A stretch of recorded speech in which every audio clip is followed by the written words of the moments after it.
بۃ للمتقین والصلاة والسلام علی اشرف الانبیاء والمرسلین وعلی آلہ واصحابہ اجمعین اما بعد فاعوذ باللہ من الشیطان الرجیم بسم اللہ الرحمن الرحیم وَإِذِ ابْتَلَىٰ إِبْرَاهِيمَ رَبُّهُ بِكَلِمَاتٍ فَأَتَمَّهُنَّ قَالَ إِنِّي جَاعِلُكَ لِلنَّاسِ إِمَامًا آمنت باللہ صدق اللہ مولانا العظیم وبلغنا رسولہ النبی الکریم ونحن علی ذلک لمن الشاہدین والشاکرین والحمد للہ رب العالمین۔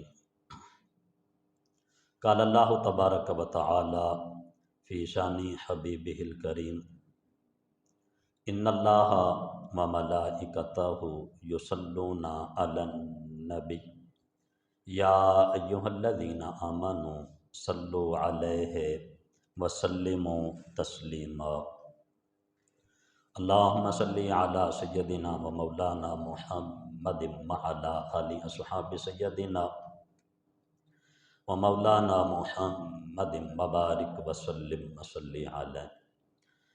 الصلاۃ والسلام علیک یا سیدی یا رسول اللہ وعلی آلک واصحابک یا سیدی یا حبیب اللہ۔ الصلاۃ والسلام علیک یا سیدی یا رحمۃ للعالمین وعلی آلک واصحابک یا خاتم النبیین۔ اللہ رب العزت جل جلالہ عما نوالہ اعظم شانہ اتم برہانہ خالق کل مالک کل حقیقی پالنہار ارحم الراحمین رب کی لاکھوں کروڑوں حمد و ثنا۔ حضور سرور کائنات فخر موجودات بزم زینت کائنات تاجدار رسول فخر رسول حامی بے کساں سید سروراں امام المرسلین خاتم النبیین احمد مجتبی جناب محمد مصطفیٰ صلی اللہ علیہ وآلہ وسلم کی ذات بابرکات پر لاکھوں کروڑوں درود و سلام کے تحفے عقیدتوں محبتوں کے ساتھ پیش کرنے کے بعد اللہ تبارک و تعالیٰ کی بارگاہ میں دعا ہے خالق کائنات سب مسلمانوں کو نماز جمعہ ادا کرنے کی توفیق عطا فرمائے۔ عظمت و برکت والی ان مبارک گھڑیوں میں اپنے دروازے پہ آنے کی توفیق عطا فرمائے، اور جو چل کے آئے اللہ انہیں قدم قدم پہ بے حساب اجر عطا فرمائے۔ اللہ اپنی خاص رحمتوں کا نزول فرمائے۔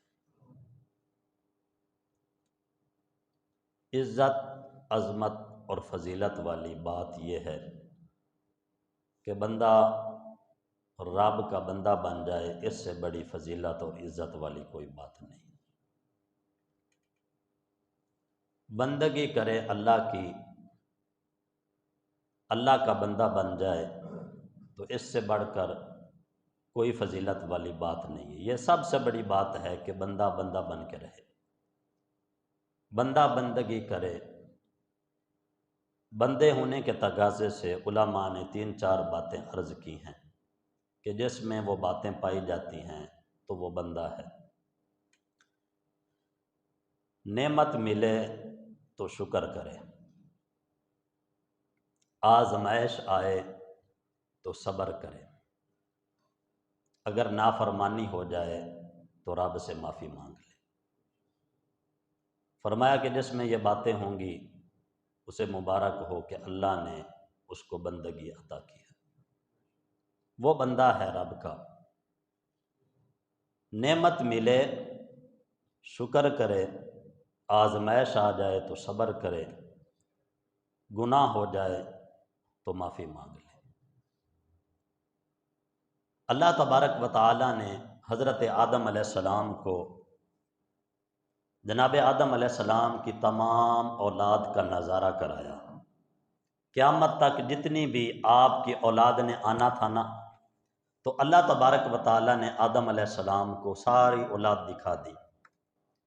جناب آدم علیہ السلام نے دیکھا کہ کوئی مالدار ہے، کوئی فقیر ہے، کسی کو حسن و جمال ملا ہے، کسی کو نہیں ملا، کوئی تندرست ہے، کوئی بیمار ہے، کوئی صحیح سالم الاعضاء ہے، کسی کے کچھ اعضاء نہیں۔ تو جناب آدم علیہ السلام نے جب اپنی ساری اولاد کی طرف نظر کی اور یہ فرق دیکھا کہ کوئی مالدار، کوئی فقیر، کوئی حسن والا، کسی کے پاس حسن نہیں، کوئی تندرست ہے تو کوئی بیمار ہے، کوئی جس کے ہیں وہ اعضاء پورے ہیں، کسی کے اعضاء پورے نہیں، تو جناب آدم علیہ السلام نے جب یہ نظارہ کیا تو اللہ کی بارگاہ میں عرض کی کہ میرے مالک، ان سب کو ایک جیسا کیوں نہیں بنایا؟ تو بنا سکتا ہے، سب امیر ہوں، مالدار ہوں، حسن و جمال ہو، تندرست ہوں، اعضاء سب کے سلامت ہوں، میرے مالک ان سب کو ایک جیسا کیوں نہیں بنایا؟ تو رب ذوالجلال خالق کائنات، مالک کائنات نے فرمایا پیارے آدم، مجھے یہ بات پسند ہے کہ لوگ میرا شکر ادا کریں۔ کہا کہ اگر سب کو ایک جیسا بناتا تو پھر کون شکر کرتا؟ کسی کے پاس دولت ہے، کسی کے پاس صحت ہے، کسی کے پاس جسم ہے، کسی کے پاس حسن ہے، تو ہر بندہ جو بھی اللہ نے نعمت عطا کی ہے اس نعمت کو دیکھ کر، حاصل کر کے اللہ کا شکر ادا کر رہا ہے۔ تو فرمایا کہ پیارے آدم، میں نے سب کو ایک جیسا اس لیے نہیں بنایا کہ مجھے یہ بات پسند ہے کہ میرا بندہ میرا شکر ادا کرے۔ اس لیے جناب حضرت ابراہیم علیہ السلام، انہی کا تذکرہ ہوگا، انہی کے باتیں ہوں گی کہ جناب حضرت ابراہیم علیہ السلام یہ اللہ کے بندے ہیں، اور خالق کائنات، مالک کائنات نے آپ کی بندگی کا اعلان قرآن میں بھی فرمایا ہے۔ اللہ تعالیٰ کا شکر ادا کرنے والے، اور یہاں تک کہ اگر کوئی ناشکری کرتا تھا تو آپ ناراض ہو جاتے تھے۔ آپ نے سنا ہے کہ جناب حضرت ابراہیم علیہ السلام اپنے بیٹے حضرت اسماعیل علیہ السلام کے گھر تشریف لے گئے، دروازہ کھٹکھٹایا، آپ تشریف فرما نہیں تھے، کہیں گئے ہوئے تھے، بیوی آئی، دروازہ کھولا، باتیں کرنے لگی، پوچھا کہ بتا تیرا خامد کیسا ہے اور تجھے کس حال میں رکھا ہے؟ تو اس نے گلے شکوے کیے، ناشکری کی، آپ کو پسند نہ آئی۔ فرمایا کہ جب تمہارا گھر والا آئے نا تو اس کو کہنا کہ تیرا باپ آیا تھا اور تجھے حکم یہ دیتا ہے کہ تم اپنے گھر کی چوکھٹ کو تبدیل کر دے۔ جناب حضرت اسماعیل علیہ السلام آئے، گھر میں تشریف فرما ہوئے، تو اس مائی نے بتایا کہ ایک بابا آیا تھا، اس طرح کی اس کی شکل و صورت تھی، میرے ساتھ گفتگو کی اور جاتے جاتے مجھے ایک پیغام دے گیا، کہنے لگا کہ میرے بیٹے کو کہنا کہ اپنے گھر کی چوکھٹ بدل دے۔ جناب حضرت اسماعیل علیہ السلام نے اس بیوی کو طلاق دے دی، چھوڑ دیا، کہا کہ میرے باپ نے مجھے پیغام یہ دیا ہے کہ تجھ کو چھوڑ دوں اس لیے کہ تو اللہ کی نعمتوں کا شکر ادا نہیں کرتا، گلے شکوے کرتی ہے، ناشکری کرتی ہے، رب نے جو کچھ دیا ہے اس کے اوپر صبر نہیں کرتی، اللہ کی دی ہوئی نعمتوں کا شکر ادا نہیں کرتی۔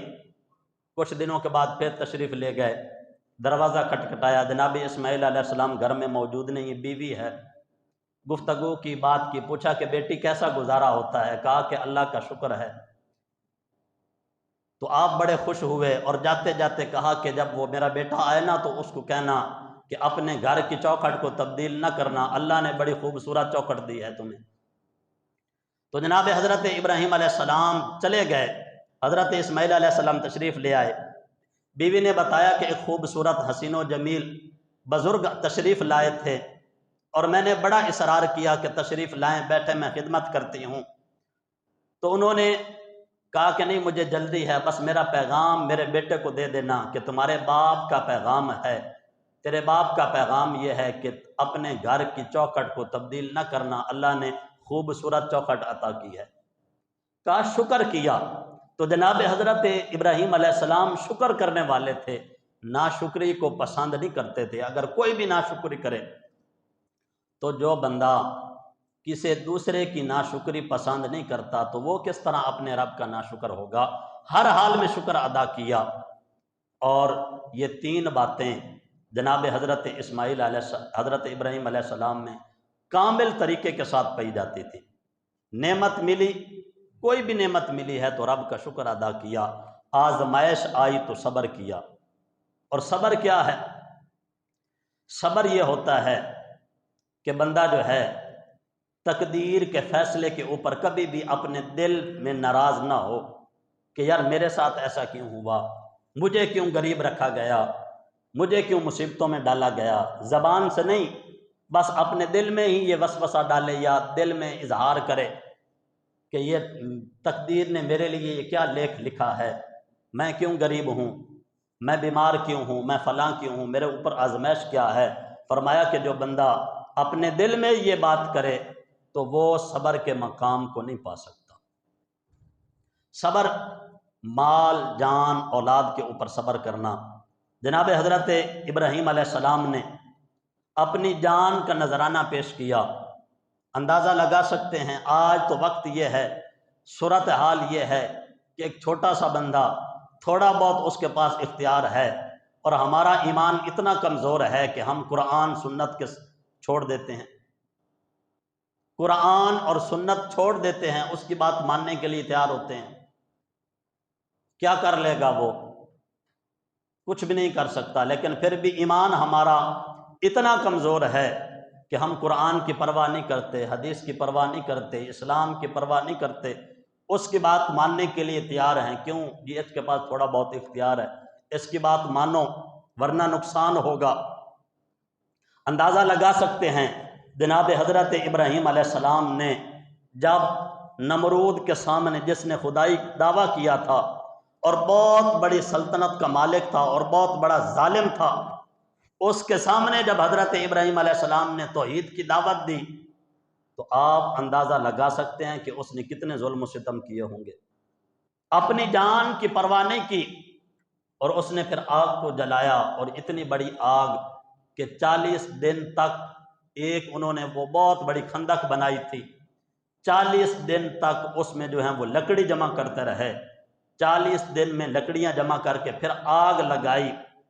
اب کوئی قریب ہی نہیں جاتا تھا کہ ابراہیم علیہ السلام کو کیسے آگ میں ڈالا جائے، تو شیطان وہ انسانی شکل میں آ کر اس نے مشورہ دیا تھا کہ ایک منجیک بناؤ اور ابراہیم علیہ السلام کو باندھ کر اس منجیک سے آگ میں پھینکو۔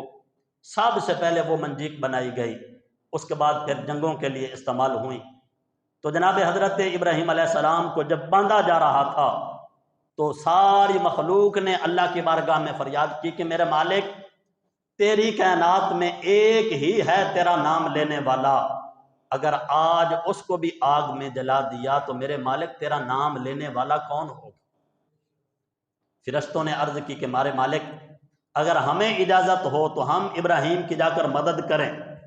اللہ تبارک و تعالیٰ نے فرمایا کہ میری طرف سے تمہیں اجازت ہے، اگر میرا ابراہیم تم سے مدد مانگتا ہے تو تمہیں اجازت ہے تم اس کی مدد کرو۔ روایت میں آتا ہے ہوا کا فرشتہ، پانیوں کا فرشتہ اور جن جن کی ڈیوٹی لگائی گئی تھی جناب حضرت ابراہیم علیہ السلام کی بارگاہ میں پہنچے اور کہا کہ اگر آپ ہمیں اجازت دیں تو ہم اس آگ کو ختم کر دیں، ہم آپ کی مدد کرنا چاہتے ہیں۔ تو حضرت ابراہیم علیہ السلام نے فرمایا کہ حسبی اللہ، مجھے کسی کی مدد کی ضرورت نہیں ہے، میرا رب کافی ہے۔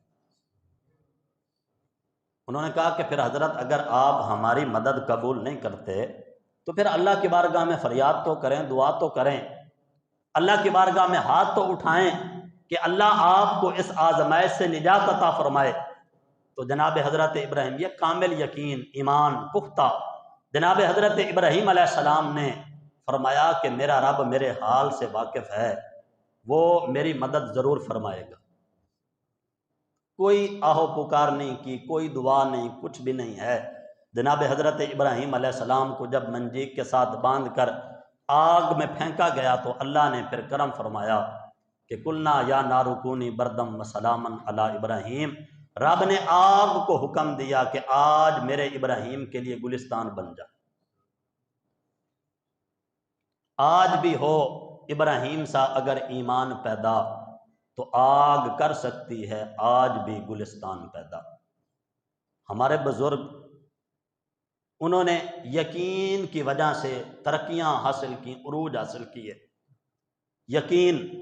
یقین کی وجہ سے ترقیاں ملی، ان کو عروج ملا، اور ہم مسلمان بے یقینی کی وجہ سے تباہ و برباد ہو گئے۔ ہمیں یقین ہی نہیں ہے، بے یقینی۔ اور اقبال نے کہا تھا کہ غلامی سے بھی بدتر ہے بے یقینی۔ غلامی بھی بری چیز ہے، لیکن اس سے بھی بری چیز بے یقینی ہے، کہ رب کے ذات کے اوپر یقین بھی نہ ہو تو پھر کس طرح بندہ جو ہے وہ ترقی حاصل کر سکتا ہے، کس طرح بندہ جو ہے وہ کمال حاصل کر سکتا ہے، کس طرح بندہ جو ہے وہ عروج حاصل کر سکتا ہے۔ تاریخ مسلمانوں کی بری پڑی ہے کہ اللہ کی ذات کے اوپر بھروسہ کر کے، یقین کر کے وہ اٹھے تو اللہ نے کامیابیاں عطا فرمائیں، اور ہم مسلمان سب کچھ ہونے کے باوجود بھی اس قدر بے یقین ہو گئے کہ تباہ و برباد ہو گئے۔ نگاہ مرد مومن سے بدل جاتی ہیں تقدیریں، جو ہو ذوق یقین پیدا تو کٹ جاتی ہیں زنجیریں۔ یقین نہیں ہے مسلمانوں میں کہ جس کی وجہ سے مسلمان جو ہے وہ تباہی اور بربادی کی طرف چلے جا رہے ہیں۔ اگر آج مسلمانوں میں یقین پیدا ہو جائے تو آج اللہ ان کو عروج اور ترقیاں عطا فرمائے۔ تو میں بات یہ عرض کر رہا تھا کہ اپنی جان کی پرواہ نہیں کی، بلکہ اپنی جان کا نذرانہ پیش کیا۔ نمرود کے دربار میں جناب حضرت ابراہیم علیہ السلام نے اللہ کی توحید کی دعوت دی۔ جس نے خدائی کا دعویٰ کیا تھا اس سے مناظرہ کیا، اور قرآن اس بات کی تصدیق کرتا ہے فَبُہِتَ الَّذِي كَفَرَ۔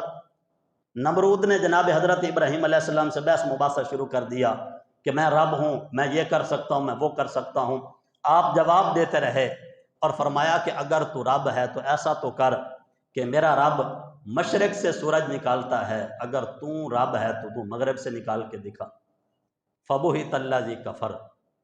کافر جو ہے وہ بے بس ہو گیا، تو اس نے پھر کہا کہ اس کو جلاؤ، اس کو آگ میں ڈالا جائے، لیکن یقین کامل تھا، سب کچھ برداشت کیا، یقین کامل تھا، تو پھر اللہ نے آگ کو گلستان بنا دیا، اور پھر جان کا نذرانہ پیش کیا، مال کا پیش کیا، اولاد۔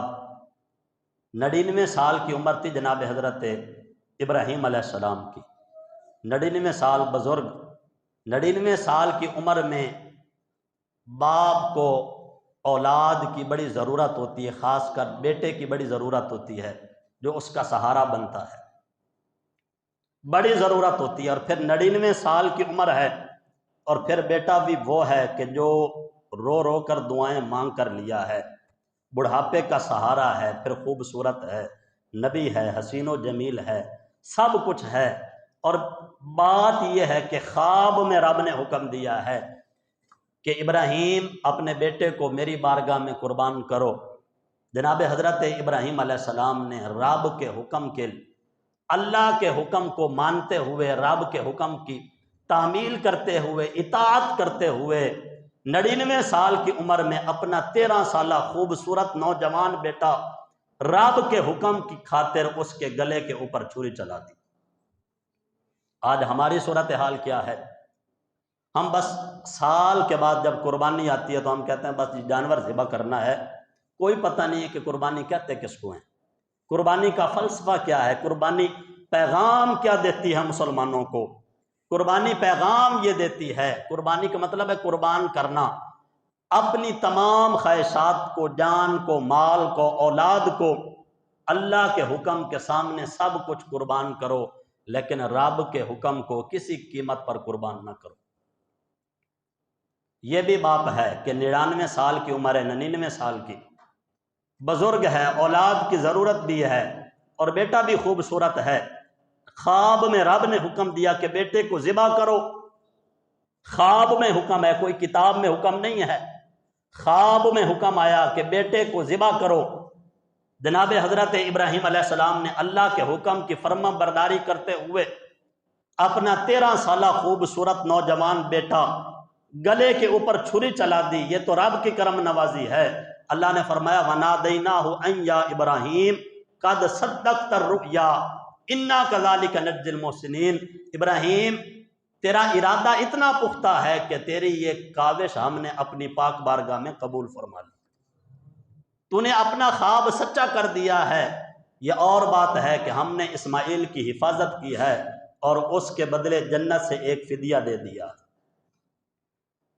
یہ بھی باپ ہے کہ اللہ کے حکم سے جو خواب میں دیا گیا، اللہ نے خواب میں ایک حکم دیا، میری طرف توجہ کرنا باپ حضرات بزرگ، اللہ نے خواب میں حکم دیا کہ ابراہیم اپنے بیٹے اسماعیل کو ذبح کرو، میری بارگاہ میں قربان کرو۔ خواب میں حکم ہے، کتاب میں نہیں۔ تو جناب حضرت ابراہیم علیہ السلام نے اپنے بیٹے کو قربان کیا۔ یہ اور بات ہے کہ اللہ نے بدلے میں فدیہ عطا فرمایا، اسماعیل کو بچا لیا، لیکن جناب ابراہیم نے تو قربان کر دیا۔ اور ایک ہم ہیں کہ خواب نہیں، اللہ نے قرآن میں بار بار حکم فرمایا ہے کہ اپنی اولاد کو نماز کی طرف لے کے آؤ، اپنی اولاد کو نماز کی طرف لے کے آؤ، اپنی اولاد کو اسلام کی طرف لے کے آؤ، اپنی اولاد کو قرآن کی طرف لے کے آؤ۔ ایک وہ باپ تھا کہ حکم آیا کہ اولاد کو ذبح کرو، ذبح کر دیا۔ اور ایک ہم ہیں کہ ہمیں حکم ہے اپنی اولاد کو اسلام کی طرف لے کے آؤ، ہمیں پرواہ ہی نہیں ہوتی، ہم بس قربانیاں کرتے رہتے ہیں، لیکن اس بات کی ہمیں توجہ ہی نہیں ہوتی کہ آخر وجہ کیا تھی کہ ابراہیم علیہ السلام نے اپنے بیٹے کو قربان کیا۔ کیا وجہ تھی؟ وجہ یہ تھی کہ ابراہیم علیہ السلام اپنے رب کے حکم کی فرما برداری کر رہے تھے، اللہ نے حکم دیا تھا، اس حکم کو پورا کرنا تھا، یہ وجہ تھی۔ اگر خواب میں حکم آئے تو اس کو پورا کرنے کے لیے بیٹے کو ذبح کیا جائے، تو اللہ نے تو نماز کا، قرآن کا، دین اسلام کا جو حکم دیا ہے خواب میں نہیں ہے، کتاب میں، اللہ کے قرآن کی کتاب میں۔ لیکن ہمیں اس بات کی پرواہ نہیں ہوتی۔ اور پھر دوسری صورتحال یہ ہے کہ یہ تو باپ کا کردار ہے، آگے بیٹے کا کردار بھی دیکھیں۔ بیٹے کا کردار کیا ہے؟ بیٹے کا کردار یہ ہے کہ باپ نے مشورہ کیا کہ میں تجھے ذبح کرنا چاہتا ہوں، اللہ کا حکم ہے۔ تو بیٹا بھی وہ نبی تھا، جس ماں نے تربیت کی تھی وہ ماں بھی بڑی خوبصورت تھی، بڑی خوشحال اور خوش عادات والی، نبی کی بیوی ہے، نبی کا بیٹا ہے، خود بھی نبی ہے۔ مشورہ کیا کہ بیٹا مجھے خواب آیا ہے، میرے رب نے حکم دیا ہے، میں تجھے ذبح کرنا چاہتا ہوں، تو بتا تیری کیا رائے ہے؟ تو جناب حضرت اسماعیل علیہ السلام نے آگے سے جواب دیا، یا ابت افعل ما تؤمر ستجدنی ان شاء اللہ من الصابرین، اے میرے باپ جو بھی اللہ نے تمہیں حکم دیا ہے آپ رب کے حکم کی فرما برداری کریں اور انشاءاللہ آپ مجھے صبر کرنے والا پائیں گے۔ اور آج ہماری صورتحال کیا ہے؟ ہم قربانی کے وقت جانور ذبح کر رہے ہوتے ہیں اور حال یہ ہوتا ہے کہ باپ روٹھا بیٹھا ہے۔ جس باپ کے حکم پر جناب اسماعیل علیہ السلام نے اپنی گردن حاضر کر دی، گردن کے اوپر چھری چلانا گوارا کیا، کیوں؟ اس لیے کہ باپ کا حکم ہے، باپ کی یہ عظمت ہے۔ اور ہماری صورتحال کیا ہے؟ بیٹا جو ہے وہ جانور بھی قربان کر رہا ہے اور حال یہ ہے کہ باپ کو اپنے دروازے پہ بھی نہیں آنے دیتا، باپ کے ساتھ تعلق بھی نہیں ہے، اور قربانی اس باپ بیٹے کی یادگار میں منا رہا ہے کہ جس باپ کو اپنے دروازے پہ بھی نہیں آنے دیتا، جس باپ کے ساتھ بات کر کے بھی راضی نہیں ہے، تو مجھے بتائیں کہ ایسی قربانی اللہ کب قبول فرمائے گا؟ لن ینال اللہ لحومها ولا دماؤها ولکن ینالہ التقوی منکم، اللہ فرماتا ہے نہ تمہارا گوشت مجھے چاہیے، نہ تمہارے جانور کا خون مجھے چاہیے، میری بارگاہ میں جو چیز پہنچتی ہے وہ تمہارا تقوی ہے۔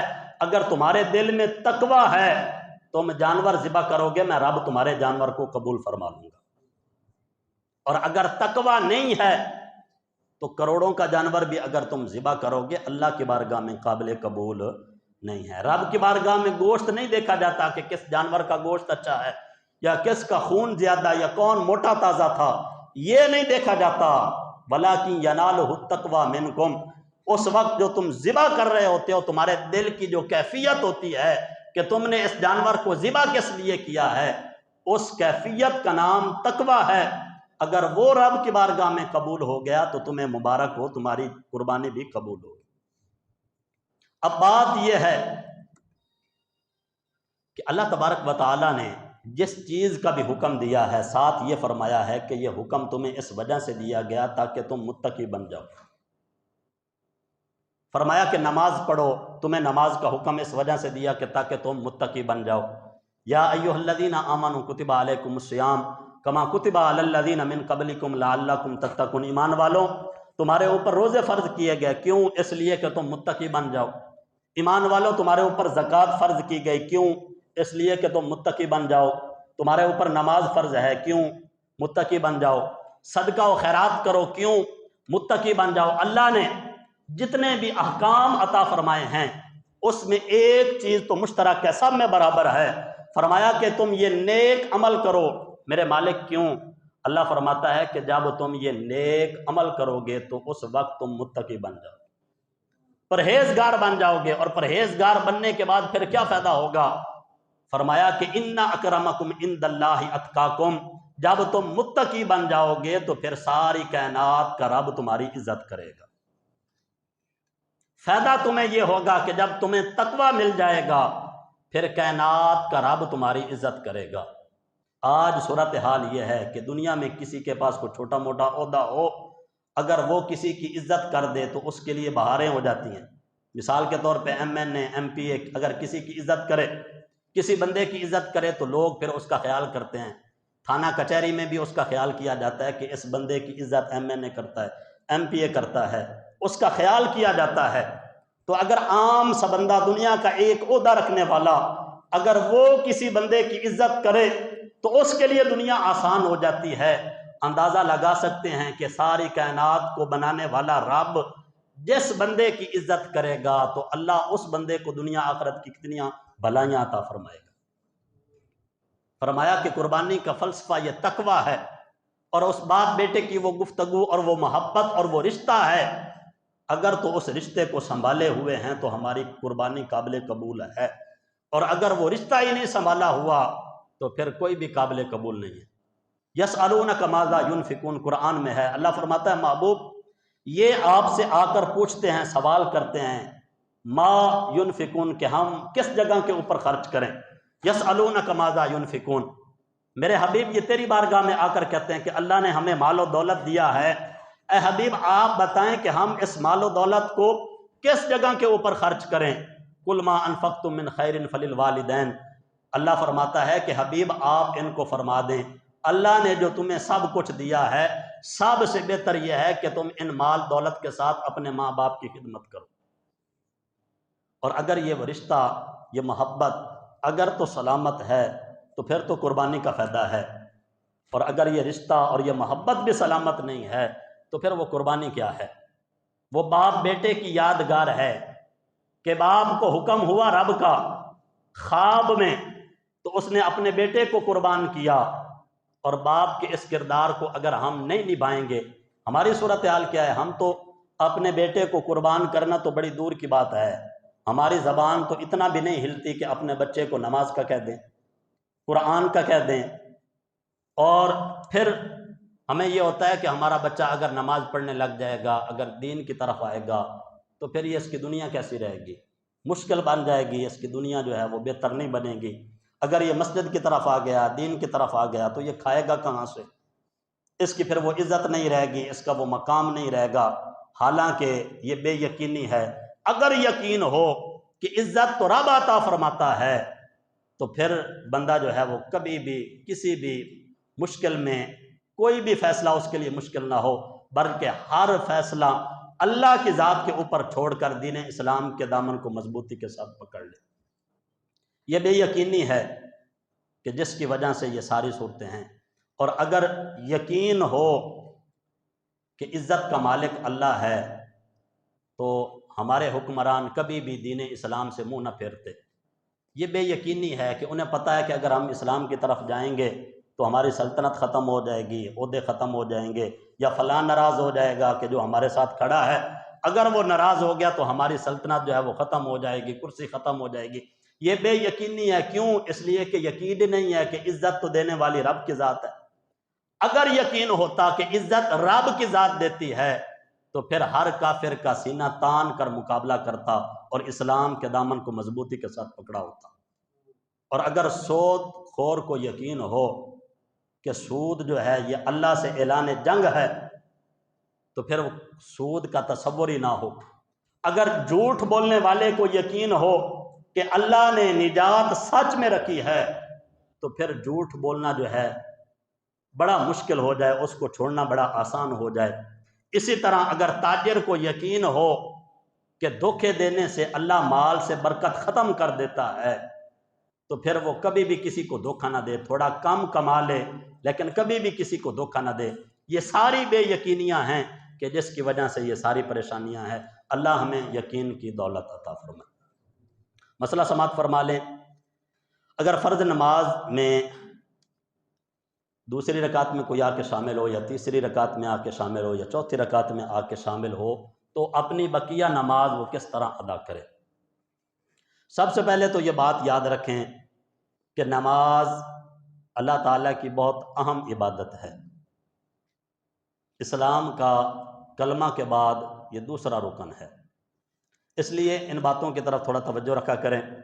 اگر کوئی بندہ فرض نماز میں آ کر دوسری رکعت میں شامل ہوتا ہے یا تیسری میں شامل ہوتا ہے یا چوتھی میں، تو اس کی جو باقی رکعتیں ہیں تو وہ کس طرح ادا کرے گا؟ اگر وہ دوسری رکعت میں آ کے شامل ہوا ہے تو پھر جب امام سلام پھیرے گا دائیں طرف سلام پھیرے، پھر جب وہ بائیں طرف سلام پھیرے گا تو اس وقت وہ کھڑا ہو جائے۔ یہ نہیں ہے کہ دائیں طرف امام نے سلام پھیرا تو بندہ کھڑا ہو جائے، نہیں، بلکہ حکم یہ ہے کہ امام جو تکبیریں کہتا ہے یا جس طرح سلام کے الفاظ ہیں تو یہ الفاظ جو جب مکمل کر لے تو اس کے بعد مقتدی یہ الفاظ دہرائے۔ تو اس لیے امام سے پہل نہیں کرنی چاہیے، امام کی اتباع کریں اور اس کے پیچھے پیچھے۔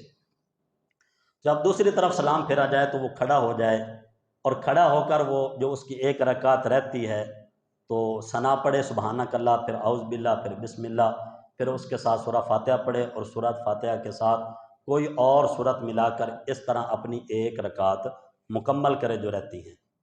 اور اگر وہ دوسری رکعت میں شامل ہوا تھا، دو رکعتیں اس کے یعنی تیسری میں شامل ہوا، دو رہتی ہیں، تو پھر وہ جب کھڑا ہوگا تو پہلی رکعت میں ثنا پڑھے گا سبحانک اللہ، اس کے ساتھ اعوذ باللہ، بسم اللہ، الحمدللہ، الحمدللہ کے ساتھ سورت بھی ملائے گا۔ مطلب یہ ہے کہ اس کی جو پہلی دو رہیں گی تو اس میں اس نے سورہ فاتحہ بھی پڑھنی ہے اور سورت فاتحہ کے ساتھ اور سورت بھی ملانی ہے۔ اور اگر وہ چوتھی رکعت میں شامل ہوا، تین رہتی ہیں، تو اس میں جب وہ کھڑا ہوگا تو پہلی رکعت میں وہ ثنا پڑھے گا سبحانک اللہ، اعوذ باللہ، بسم اللہ، الحمدللہ، سورت پڑھے، اس کے ساتھ ایک رکعت مکمل کر کے تو وہ بیٹھ جائے۔ اب اس کے امام کے لحاظ سے وہ دوسری رکعت بنے گی کیونکہ اس نے بیٹھنا ہے، اور قرات کے لحاظ سے اس کی پہلی رکعت بنے گی کیونکہ اس نے ثنا وغیرہ نہیں پڑھی ہوئی۔ تو اس طرح وہ اپنی نماز مکمل کرے گا۔ اور نماز میں خاص کر فرض جب سجدے کیے جاتے ہیں تو سجدے کرنے کا طریقہ یہ ہے کہ بندے کی ناک اور پیشانی جو ہے وہ زمین کے اوپر لگے، ٹھیک ہے، اور پھر پاؤں کی جو انگلیاں ہیں وہ بھی زمین کے اوپر جمی ہونی چاہیے۔ یہ نہیں ہے کہ جب بسا اوقات ایسا ہوتا ہے سجدے میں جاتے ہیں تو پاؤں جو ہیں وہ کھڑے کر دیے جاتے ہیں، انگلیاں بھی جو ہیں وہ کھڑی ہو جاتی ہیں، تو یہ واجبات میں سے ہوتے ہیں۔ اگر ان کو عادتاً بندہ جو ہے وہ چھوڑ دے گا یا اس طرح کی عادت بنائی ہوئی ہو تو اس طرح نماز کامل اور مکمل نہیں ہوتی۔ اللہ تعالی ہمیں نماز کو اچھے طریقے کے ساتھ ادا کرنے کی توفیق عطا فرمائے۔ اور ایک اور التجا بھی سمت فرما لیں، اپیل، دھوبسڑی والوں نے اپنی مسجد کی اپیل کرنے کے لیے نمبردار صاحب کے پاس آئے تھے اور نمبردار صاحب سے انہوں نے اجازت لی ہے کہ ہماری مسجد کی اپیل کے لیے آپ اپنی مسجد میں اعلان کروا دیں۔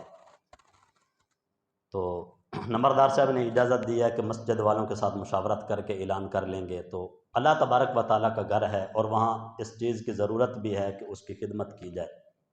اللہ تعالیٰ نے جو ہمیں رزق حلال دیا ہے اس میں سے جتنا بھی ہو سکتا ہے آپ حضرات کے لیے تو اس مسجد کی خدمت کریں، اور کیونکہ مسجدیں جس جگہ پہ بن جاتی ہیں پھر قیامت تک وہاں پہ آباد رہتی ہیں، اور اگر آپ کا 1 روپیہ بھی اس مسجد میں لگا ہوگا اور قیامت تک وہ مسجد آباد رہے گی، نماز پڑھی جائے گی، تو قیامت تک کے لیے آپ کے کھاتے میں ثواب آتا ہی رہے گا، ملتا ہی رہے گا۔ تو اس کے لیے میں نے یہ کہا کہ آپ حضرات کو، تاکہ جمعے کے اوپر اطلاع کر دی جائے کہ آپ